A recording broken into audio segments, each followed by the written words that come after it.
Nanginginig ako at ang aking boses, hindi dahil ako'y natatakot sa inyo, kundi dahil nalulungkot po ako. Ipagpaumanhin ninyo kung sa gitna ng pagsasalita ako, ako'y hihinga dahil sa bigat ng aking kalooban. Pero hindi yan ang dapat kong ihingi ng paumanhin. Hindi yan ang kasalanan ko sa bayan na dapat ihingi ko ng tawad. Narito po ako dahil sa tawag ng Iglesia ni Cristo para sa transparency, accountability at hustisya.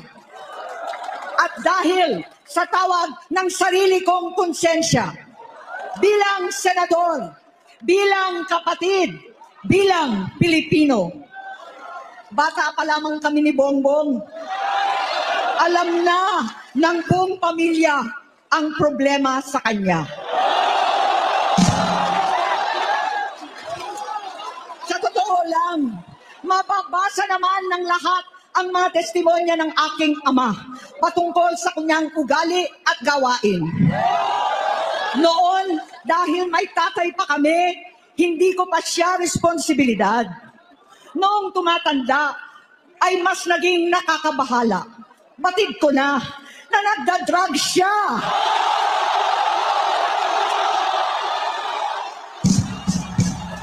Nalaman ko at ng pamilya, nalaman ng pamilya, seryoso ito. Minsan, kami ng Presidential Guard at Metro Gompa ang naglilinis tuwing nagpa-party po sila. Nabuhay kaming magkakapatid sa ibang bansa. Kami-kami lang. Kinumbinsi ko pa si Bongbong, pakasalan mo na si Lisa. Naisip ko noon, kapag nag-asawa siya, malalagay na sa tahimik at magkakaroon ng direksyon. Ang laki ng pagkakamali ko.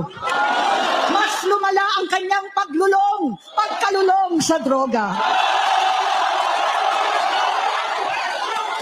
Dahil parehas pala silang mag-asawa.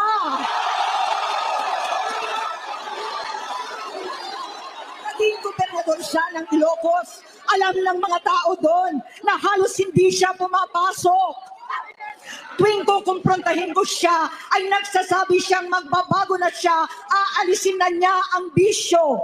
Hanggang sa may nagsumbong na naman sa akin na sa paggising pa lang sa umaga, kasabay ng almusal, marijuana pala.